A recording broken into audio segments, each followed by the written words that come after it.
Kwa jina naitwa Omar Haji Omar, ni mtaalamu wa saikolojia, ushauri na unasihi katika eneo la social psychology. Leo tunazungumzia kuhusiana na changamoto za kujifunza za wanafunzi. Safari ya kusoma sote tunaifahamu, ni mithili ya chombo baharini. Mmoja anaweza akasafiri, upepo umetulia na kufika safari yake bila kujua kama kapita baharini, lakini mwingine anaweza akasafiri na chombo hicho hicho, bahari ikachafuka na safari ikawa ngumu. Hiyo ndio safari ya kujifunza. Ni mifano tofauti, watu wanasafiri, chombo kikageuza kikarudi kwa sababu ya wingi, upepo na misukosuko mikubwa katika safari. Lakini kuna wengine wanaweza wakasafiri pamoja na misukosuko hiyo, lakini chombo kikaenda kafika salama, lakini katika hali ya kwamba kila mmoja amechoka, iko taabani.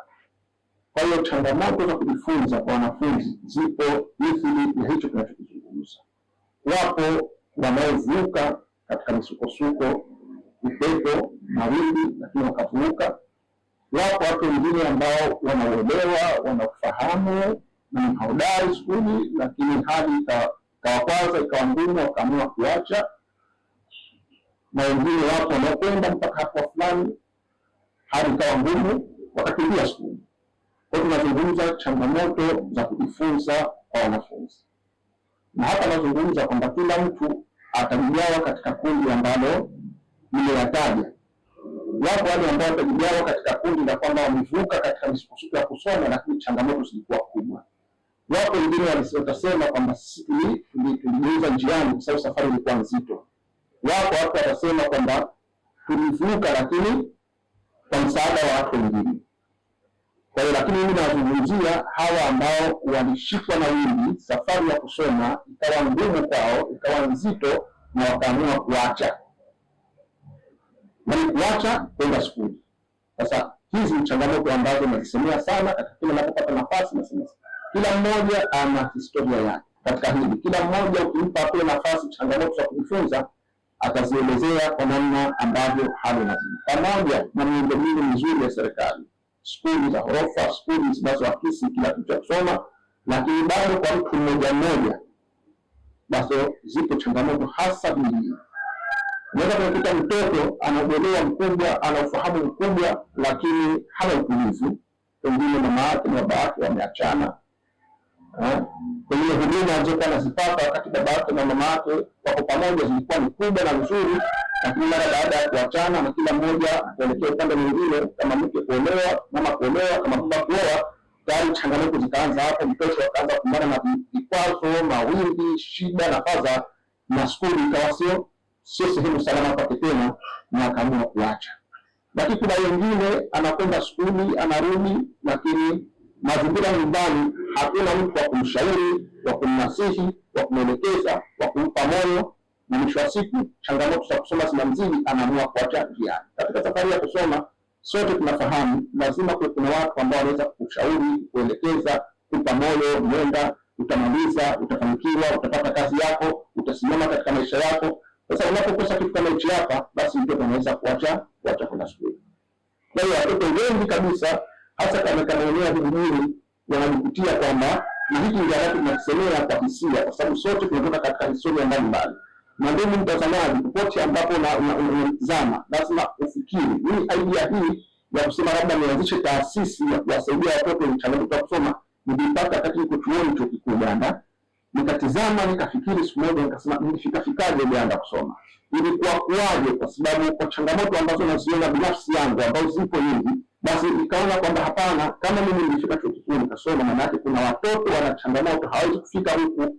Lakini je, kilichosababisha mimi kufika mimi kwamba kuna watu nyuma yangu walinipa moyo pamoja na changamoto. Maisha pengine yalikuwa na mzonga, support ilikuwa ngumu, wazee walikuwa hana uelewa mkubwa sana kuhusu elimu, walikuwa kukupeleka tu.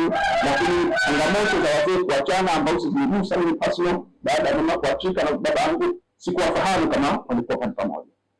lakini maisha yalikuwa na changamoto kiasi kwamba ni ushauri kutoka kwa ndugu, jamaa, marafiki wakatumia kusaidia, lakini hasa walimu wangu wa shule za msingi walikuwa wananipa moyo sana, kwa sababu walifika pahali changamoto wakaziona na wakakubali kuzivaza ni changamoto, wakawa wananipa moyo, soma, kuna siku utamaliza, utakuwa na kazi yako, na alhamdulillah na kazi yangu ya serikali, kwa sababu nilipewa moyo na walimu. Lakini pia jamii walipoona kama ninauelewa, naweza kufanya kitu kizuri katika elimu. Jamii haikuwa duni kama ambapo jamii za sasa zilivyo. Jamii za sasa ukienda pahali kutaka msaada au kupata support, wanaweza kukutelekeza, kufanya mambo yako mabaya. Jamii yangu mimi ilikuwa ni nzuri, usilikuwa ni jamii ambayo ni ya familia, baba wadogo, wajomba, shangazi, walikuwa wananipa moyo, sasa kisha kuona uwezo wa kusoma nilikuwa nao. Kwa hiyo tukaendelea katika kusoma mpaka nafikia chuo kikuu. Maana katika safari hii ya kusoma kuna mikono mingi kabisa ambayo niliendaenda, nilishauri na pamoja kwamba naweza. Kuna watu ambao nilikuwa natoka nao kwenye familia yangu, lakini kuna watu ambao walijitokeza kutoka sehemu ya familia yangu. Wote hawa walinipa moyo nisome niendelee. Sasa hichi kimekosekana kwa jamii nyingi. Watoto wapo wana changamoto, wengine maisha yao pengine hata kwenda shule hawezi, changamoto ya chakula pengine, changamoto ya maradhi pengine, changamoto ya umbali wa shule ilipo, changamoto labda ya usafiri. Hawa wote wapo katika jamii, lakini hakuna mtu ambaye anawatizama na kuona kwamba vipi anaweza kuwasaidia. Nitoe hivyo kwamba sisi kama taasisi ya kusaidia watoto wenye changamoto za kujifunza, tunatoa kauli hii popote pale ambapo walipo, ni kwamba jamii, tukisema usizani hapa mjini tu, tupo macho vijijini, utaniona mtoto anakwenda skuli, suruali imekatika, haina vifungo, uniform imechanika kwenye magoti, anakwenda skuli masafa, lakini hana kiatu cha kuvaa, anakwenda skuli lakini shati yake haingii katika kiwango cha kusema kwamba hii ni uniform kweli ya kwenda skuli. Lakini mtoto wakati mwingine anakosa viatu, anakosa mabuku, anakosa mikoba, yaani anakwenda skuli anakwenda kama maana yake ni utamaduni, ni utamaduni. Wazee wengi sasa wamechukua kwenda skuli mtoto kama utamaduni tu. Maana yake anaweza kwenda, wazee wangapi watoto wao wamepasi katika kiwango kikubwa, lakini wanashindwa na kuhimili labda gharama za kuweza mtoto kuweza kuendelea na masomo ya juu. Leo changamoto zipo nyingi sana.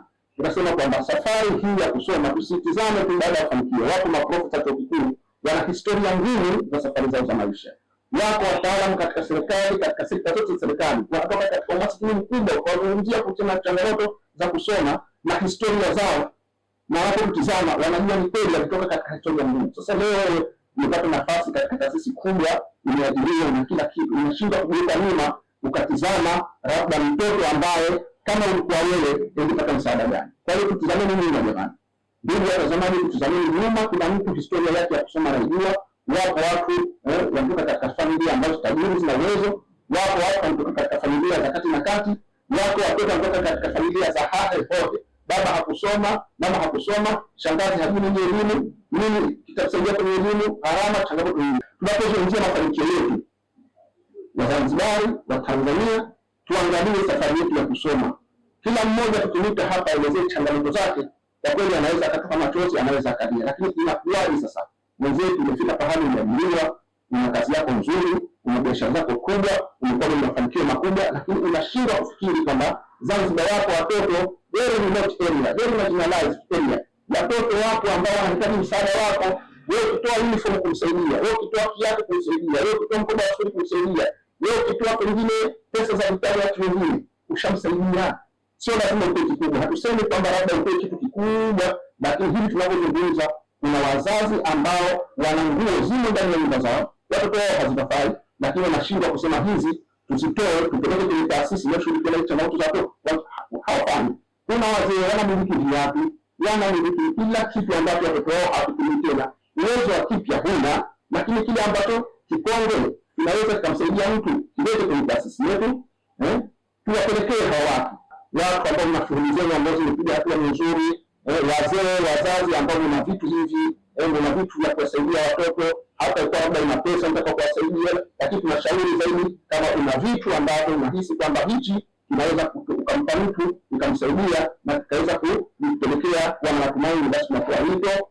Tunahitaji watu wajitokeze kwa wengi, tunahitaji watu walioko nje ya nchi, tunahitaji watu walioko ndani ya nchi, tunahitaji kaka zetu, ndugu zetu ambao wamewekeza katika maeneo makubwa Zanzibar. Tunahitaji waheshimiwa, wawakilishi, wabunge, madiwani na viongozi wakubwa waone kwamba historia zao za kusoma bado zimo katika vichwa vyao, bado zimeandikwa. Basi vile wapo watoto ambao wana historia kama zao, wanahitaji kuoshewa. Tusikae tu, sio kutoa, sio lazima pesa, na sio lazima watu wanapozungumza kwamba labda tu msaada kuwasaidia au kwa labda watu wanaomba. Hapana, hatuwezi kwenye TV tukazungumzia haya kwa sababu ya kuomba. Hapana, kila mtu ana kazi yake, kila mtu ana shughuli yake, anajitosheleza kwa kiwango hicho. Tunazungumzia watoto ambao wana changamoto, wapo vijijini, wapo katika maeneo ambayo hayafikiki. Jamani, tusikae tukaona labda sisi tunakwenda vizuri kwetu, tujue kwamba kwa wenzetu mambo hapo hivyo. Jitokezeni popote pale mlipo, tuungeni mkono. Lengo ni kwamba safari ya kusoma ina majonzi, safari ya kusoma ina sonono,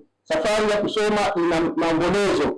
Wengi walikuwa na uwezo wa kufika kukubwa, lakini wimbi la kusoma na changamoto zikawazidi, wakaacha. Na kuwapa nafasi ya kuzungumza, kusema kweli mimi nilikuwa nasoma na nilikuwa nafahamu, lakini hivi inakuwaje leo unashinda leo kujitokeza kuona kwamba Zanzibar tusaidiana kwa Zanzibar wenyewe, na Tanzania tusaidiana kwa Tanzania wenyewe. Hakuna mtu anatoka mbali kuja kutusaidia sisi, wakati tuna uwezo. Wewe unachokifikiri kipunguze mtu mwenzako kidogo. Kuna watoto wana changamoto za ulemavu, pia nao wana changamoto zao, wanahitaji kufikiwa. Kwa hiyo tunasema, tunatoa wito tena na tena kwamba Wazanzibari wa Tanzania mlioko ndani ya nchi, mlioko nje ya nchi, watoto wenye changamoto za kujifunza wanabeba historia zetu. Kila mmoja tukirudi hapa, na kuna vipindi tutakuja kualika watu mmoja watoe historia zao za kusoma. Wengine wanaweza kushikwa na kuendelea, wanaweza kutoka machozi na kulia. Changamoto zinakuwa sasa, inakuwaje tumeshafanikiwa tukasahau? Fadhila gani tunazipa sisi katika jamii ya Wazanzibari, wakati sisi tulipambana na changamoto, wakatokea washauri, wakatushauri, wakatokea wakatukamata mikono, wakatushika mikono, wakatuelekeza. Leo tumekuwa sio na chief accountant wakubwa, tunafanya kazi katika taasisi kubwa za fedha, tunafanya kazi katika mashirika makubwa, katika taasisi za elimu kubwa, katika biashara kubwa. Unashinda wewe kuona kwamba hichi kinaweza kumsaidia mtu, ukakaa nacho nyumbani kwa kififa. Tunakuwa wito, tupeni, tuungane nguvu, tusaidie Zanzibar. Tufike pahali kila mmoja asome kwa uwezo wake, tusimwache nyuma katika hili. Kila mmoja asome kwa uwezo wake na nafasi yake, na mwisho wa siku tuone kwamba kila mmoja ameondokana na changamoto aina yote inayompelekea kwamba asifike pahali akamaliza mfumo wake wa elimu. Safari ya elimu ni safari, ina mawingu makubwa, ina huzuni kubwa, ina majanga makubwa.